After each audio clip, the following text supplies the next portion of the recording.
Rotary nga bwe tugimanyi ffenna nti tukola emirimu mu communities ez'enjawulo era tubeera mu kugezaako okulaba nti bannaffe abali mu bitundu byaffe abatulinaanye tugezaako obbazaamu amaanyi abalunziza essuubi obbazaamu essuubi so gy'emirimu gye tusinga okukola okugezaako okulaba nga nabo babeerako bulungi. Omwaka guno tukoze emirimu mingi, tugabye obugaali bw'abaana abateesobola, tuzimbye ebinaabiro by'abaana ab'obulenzi. Omwaka gwaffe guno gubadde kuyimusa omwana ow'obulenzi, tubazimbidde ebinaabiro basobola okwongera hygiene, tubongeddemu economic empowerment, tuba empowerinze mu byenfuna omwana omulenzi asobola okuba nga naye alina kyasobola okwekolera.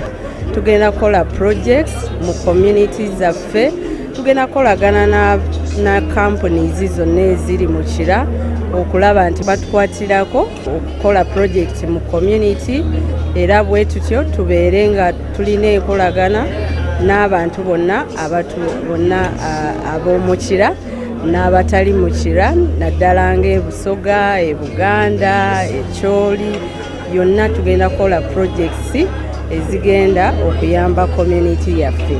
Tusuubira nti buli lwe tunaabayitanga naddala nga tukola projects zaffe mujja kujja mutukwatireko.